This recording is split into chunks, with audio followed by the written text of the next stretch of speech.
Guys, there's a lot of talk and rhetoric lately that the US economy is broken. For the most part, I don't believe it is.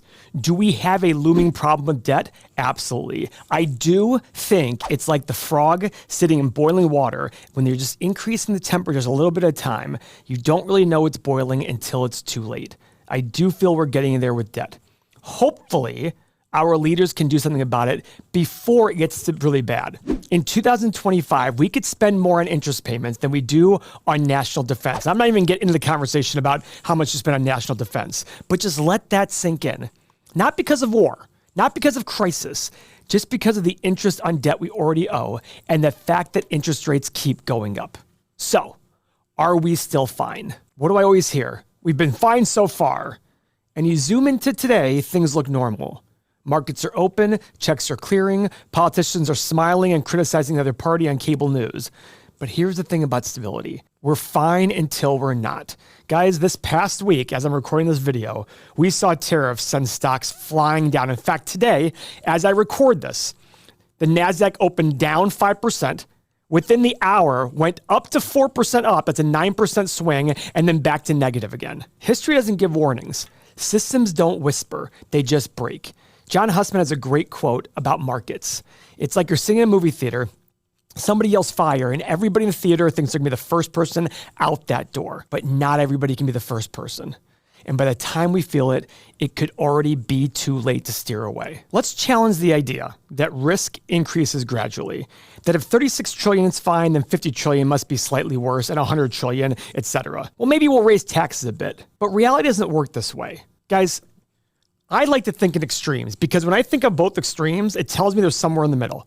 If we had zero debt as a country, how great would it be? Remember, when you take on debt, you're taking away from future growth. So if we had no debt, we'd have all this extra cash flow every year to reinvest back in this country without borrowing money. Awesome. Let's fast forward. Let's go to the other extreme. Let's say we had $200 trillion in debt today. Would that be too much? Well, of course, we're paying 4 or 5% interest on that. That would be how much money per year? $8-10 trillion a year. We don't generate that in the federal level. So we can clearly agree that this is too extreme. So somewhere in the middle is a comfortable level. We don't know where that comfortable level is right now, but I think we're starting to see that that was one of the problems of having low rates for too long. As I've said before, quoting John Hussman, in a room filled with gasoline, I can't tell you which spark will cause the explosion, but there will be an explosion and there will be a spark that causes it. The problem isn't when the spark happens. The problem is pretending that the room isn't filled with gasoline. Guys, history whispers before it screams. In the 2000s, college debt was a path to prosperity. You were told you have to go to college and basically told, do whatever it takes to get there. Now, we have $1.7 trillion in loans and a generation locked out of wealth. Guys, Warren Buffett always says, every bubble pretty much begins on some reasonable premise.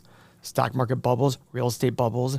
In 2006, housing had never crashed nationwide before until 2008. In 2021, tech stocks were invincible until they weren't. What's the pattern? Always the same. Things feel safe. We have recency bias that confirms that things are safe because things keep going up. People stop questioning, cracks form, no one listens, and then the break. Every time, the mistake wasn't action. It was inaction in the name of comfort. We're fine until we're not. Let's say that again, because it's not just a warning. It's a trap door people fall into one little bit at a time. You know what's incredible to me? There's some weird stat like we're coming 1/8 inch closer to the moon every single year. That's not a lot. That's nothing. But you fast forward 1 billion years and all of a sudden, where are you? These small little things. Look at global warming. Even if you don't believe in global warming, just a 1.5 degrees Celsius change in temperatures can cause massive problems to the entire world. And once it's irreversible, choice disappears. There is a point where it becomes very difficult without drastic measures to turn back the clock. Guys, if I'm going from New York City to LA and I take off in a plane and I'm off by 1 degree, by the time I get to LA, I'm 40 miles off of course. Guys, when I say 1 degree, that's like this. You didn't even see my hand move. By the time instability becomes visible, the options are already gone. If you have exactly enough fuel to make it from New York City to LA and you're 1 degree off, you crash into the ocean. You can't land in LAX. Now, I won't get into the fact that the plane could probably coast in LAX. It's only 40 miles away, blah, blah, blah, blah, blah. You get what I'm trying to say here. So here's the part no one talks about. We're not broke. We're just not trying very hard. Yes, the numbers are scary. Yes, the system is strained. But buried beneath the headlines is a staggering amount of untapped potential. Let's walk through that. Now, guys, we all see that stat out there about we're over $1 trillion in interest payments, and it's skyrocketed. But remember, I'm not like those other people. I believe in looking at debt payments as a percentage of GDP. Now, you look at this right here. These are interest payments as a percentage of GDP. And look at this. We're only at 3% here. We were higher in 1990. We were low here, low here. Well, why were we high in 1990? What happened here? Interest rates skyrocketed. What's happening here? Guys, what we have to have, though, is in order for this to fall like this, what happened in this time frame? Massive GDP growth. Our GDP skyrocketed, and we weren't running these huge multi-trillion-dollar per year deficits. That's the difference. So the question you have to ask yourself is, how do we change all this? Well, it's probably going to be some sort of combination of decreasing costs, which is decreasing what the government spends, as well as increasing taxes. Even Trump has announced that he is trying to make the government more efficient. Guys, I'm not getting political here, but if you don't believe in that, you're just an asshole.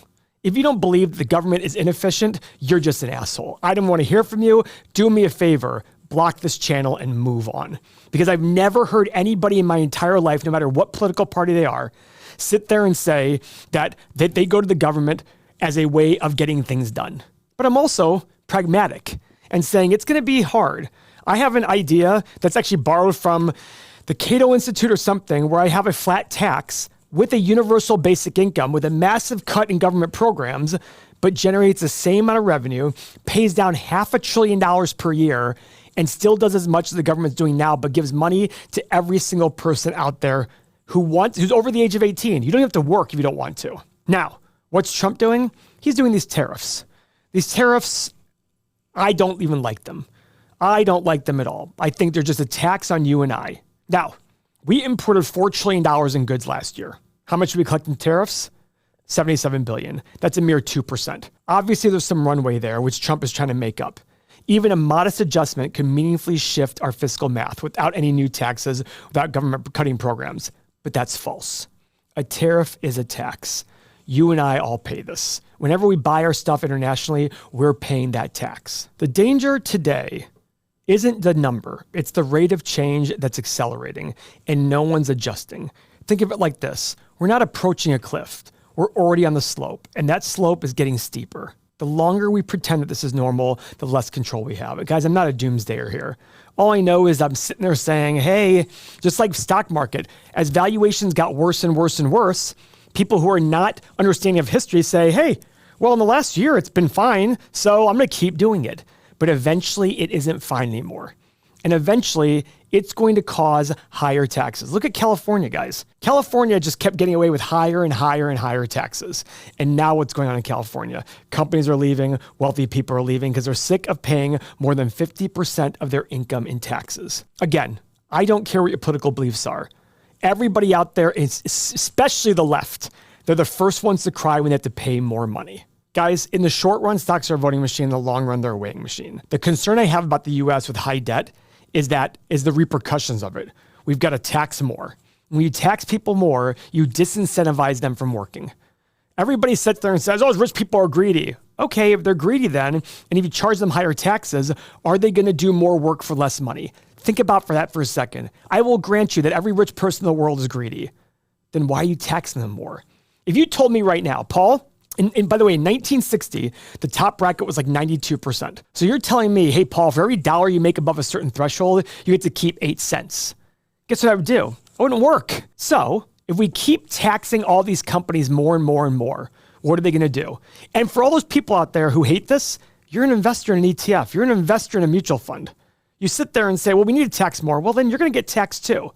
Because that net income number on the S&P and every company gives you is after tax. So guys, if you're interested in learning more about this principle-driven investing idea that I have, that'll help you in whatever investing you do as a way of living your life financially, click the link below and you'll get the PDF sent to you immediately by email. This isn't just about fear. It's about foresight. Think about the domino effect. Now, does that mean 0% makes sense in taxes? No, because we still need things like roads, security, police, defense. We still need a judicial system, etc. So we have to have some sort of tax. But the question becomes, how much is too much where we're disincentivizing people? And then, if the government keeps racking up this debt, they're nothing but forced to either raise taxes, cut spending, or both. So even if you're on the left and you want all these government programs, they will be hurt as well. Because guess what? The more you tax me, the less people I'm going to hire. And if I have to lay people off, it's going to affect the economy even more. And I'm a small business in a very large country. But imagine what happens when it's major corporations cutting jobs. We still have options right now. We can dial back spending. We can stop pretending interest rate payments are neutral. We can set voluntary limits before forced austerity shows up with a hammer, because every system has a tipping point. And the only way to avoid being broken by it is to move before it bends. I'm not saying the sky is falling. I want everybody to hear this. I'm saying the room is filled with gasoline, and we're lighting matches like it's just another Tuesday. We're fine until we're not. The good news is we still do have time, but we got to start now. It's kind of like somebody who starts at the age of 40 for saving. You should be worried about that. Oh, shit, I haven't saved yet. But it's better to start late than never. The U.S. debt is a serious issue, but there's a bigger game being played, one that could shake the market even more in 2025. We're talking about the forces behind the scenes of political strategy, the debt pressure, the deliberate economic maneuvers. If the dots we're connecting are right, the crash isn't necessarily random. It might be done on purpose. Now, I'm not one of those guys who believe that the market is manipulated by people in power. That's not the way I believe. I do not believe that at all. But if you want to click the video on the screen right now, if the theory holds up, the moves you make next could define the next decade of your financial future. Thank you for your time.